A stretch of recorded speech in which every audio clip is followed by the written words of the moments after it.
19वां सर्ग। श्रीराम की कैकेयी के साथ बातचीत और वन में जाना स्वीकार करके उनका माता कौसल्या के पास आज्ञा लेने के लिए जाना। वो अप्रिय तथा मृत्यु के समान कष्टदायक वचन सुनकर भी शत्रुसूदन श्रीराम व्यथित नहीं हुए। उन्होंने कैकेयी से इस प्रकार कहा, माँ, बहुत अच्छा, ऐसा ही हो।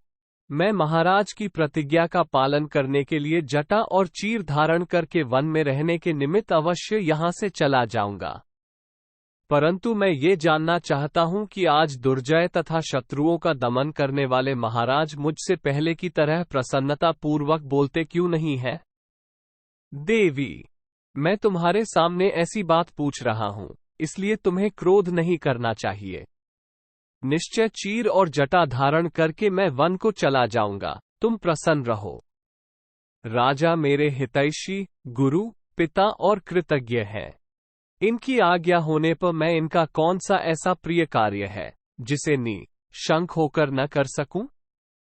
किंतु मेरे मन को एक ही हार्दिक दुख अधिक जला रहा है कि स्वयं महाराज ने मुझसे भरत के अभिषेक की बात नहीं कही। मैं केवल तुम्हारे कहने से भी अपने भाई भरत के लिए इस राज्य को, सीता को, प्यारे प्राणों को तथा सारी संपत्ति को भी प्रसन्नता पूर्वक स्वयं ही दे सकता हूं। फिर यदि स्वयं महाराज मेरे पिताजी आज्ञा दें और वो भी तुम्हारा प्रिय कार्य करने के लिए, तो मैं प्रतिज्ञा का पालन करते हुए उस कार्य को क्यों नहीं करूंगा? तुम मेरी ओर से विश्वास दिलाकर इन लज्जाशील महाराज को आश्वासन दो। ये पृथ्वीनाथ पृथ्वी की ओर दृष्टि किए धीरे धीरे आंसू क्यों बहा रहे हैं? आज ही महाराज की आज्ञा से दूत शीघ्रगामी घोड़ों पर सवार होकर भरत को मामा के यहां से बुलाने के लिए चले जाएं। मैं अभी पिता की बात पर कोई विचार न करके 14 वर्षों तक वन में रहने के लिए तुरंत दंडकारण्य को चला ही जाता हूं। श्रीराम की वह बात सुनकर कैकेयी बहुत प्रसन्न हुई। उसे विश्वास हो गया कि ये वन को चले जाएंगे। अतः श्रीराम को जल्दी जाने की प्रेरणा देती हुई वह बोली, तुम ठीक कहते हो, ऐसा ही होना चाहिए। भरत को मामा के यहां से बुला लाने के लिए दूत लोग शीघ्रगामी घोड़ों पर सवार होकर अवश्य जाएंगे। परंतु राम, तुम वन में जाने के लिए स्वयं ही उत्सुक जान पड़ते हो, अतः तुम्हारा विलंब करना मैं ठीक नहीं समझती। जितना शीघ्र संभव हो तुम्हें यहां से वन को चल देना चाहिए। नरश्रेष्ठ, राजा लज्जित होने के कारण जो स्वयं तुमसे नहीं कहते हैं, यह कोई विचारणीय बात नहीं है। अतः इसका दुख तुम अपने मन से निकाल दो।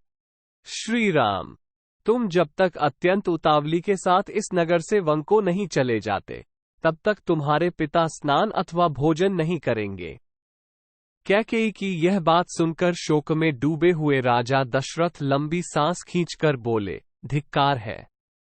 हाय, बड़ा कष्ट हुआ। इतना कहकर वे मूर्छित हो उस सुवर्णभूषित पलंग पर गिर पड़े। उस समय श्रीराम ने राजा को उठाकर बैठा दिया और कैकेयी से प्रेरित हो कोड़े की चोट खाए हुए घोड़े की भांति वे शीघ्रतापूर्वक वन को जाने के लिए उतावले हो उठे। अनार्या कैकेयी के उस अप्रिय एवं दारुण वचन को सुनकर भी श्रीराम के मन में व्यथा नहीं हुई। वे कैकेयी से बोले, देवी, मैं धन का उपासक होकर संसार में नहीं रहना चाहता। तुम विश्वास रखो, मैंने भी ऋषियों की ही भांति निर्मल धर्म का आश्रय ले रखा है। पूज्य पिताजी का जो भी प्रिय कार्य मैं कर सकता हूं, उसे प्राण देकर भी करूंगा। तुम उसे सर्वथा मेरे द्वारा हुआ ही समझो। पिता की सेवा अथवा उनकी आज्ञा का पालन करना जैसा महत्वपूर्ण धर्म है, उससे बढ़कर संसार में दूसरा कोई धर्माचरण नहीं है। यद्यपि पूज्य पिताजी ने स्वयं मुझसे नहीं कहा है, तथापि मैं तुम्हारे ही कहने से 14 वर्षों तक इस भूतल पर निर्जन वन में निवास करूंगा। कैकेयी, तुम्हारा मुझ पर पूरा अधिकार है। मैं तुम्हारी प्रत्येक आज्ञा का पालन कर सकता हूं। फिर भी तुमने स्वयं मुझसे न कहकर इस कार्य के लिए महाराज से कहा, इनको कष्ट दिया। इससे जान पड़ता है कि तुम मुझमें कोई गुण नहीं देखती हो। कैकेयी की कही हुई यह बात सुनकर श्रीराम के मन में बड़ी व्यथा हुई। उन्होंने राजा के समीप ही देवी कैकेयी से इस प्रकार कहा, अच्छा, अब मैं माता कौसल्या से आज्ञा ले लूं और सीता को भी समझा बुझा लूं।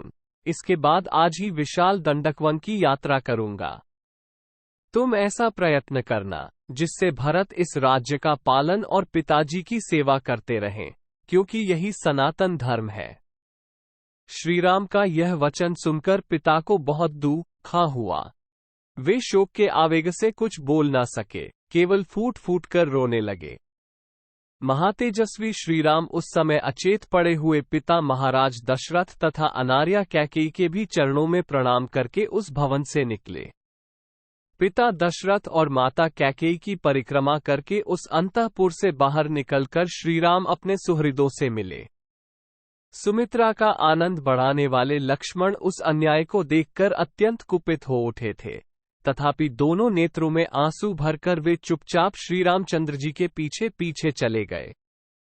श्रीरामचंद्र जी के मन में अब वन जाने की आकांक्षा का उदय हो गया था, अतः अभिषेक के लिए एकत्र की हुई सामग्रियों की प्रदक्षिणा करते हुए वे धीरे धीरे आगे बढ़ गए। उनकी ओर उन्होंने दृष्टिपात नहीं किया।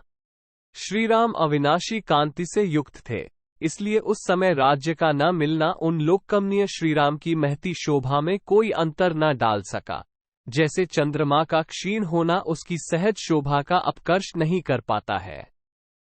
वे वन में जाने को उत्सुक थे और सारी पृथ्वी का राज्य छोड़ रहे थे, फिर भी उनके चित्त में सर्वलोकातीत जीवन मुक्त महात्मा की भांति कोई विकार नहीं देखा गया।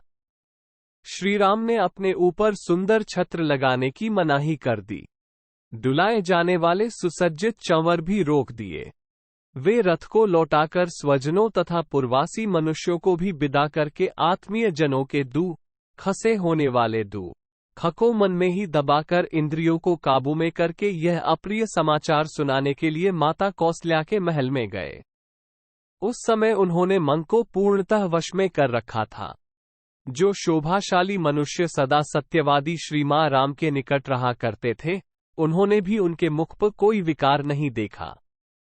मन को वश में रखने वाले महाबाहु श्रीराम ने अपनी स्वाभाविक प्रसन्नता उसी तरह नहीं छोड़ी थी, जैसे शरद काल का उद्दीप्त किरणों वाला चंद्रमा अपने सहज तेज का परित्याग नहीं करता है। महायशस्वी धर्मात्मा श्रीराम मधुर वाणी से सब लोगों का सम्मान करते हुए अपनी माता के समीप गए। उस समय गुणों में श्रीराम की ही समानता करने वाले महापराक्रमी भ्राता सुमित्रा कुमार लक्ष्मण भी अपने मानसिक खको मन में ही धारण किए हुए श्रीराम के पीछे पीछे गए।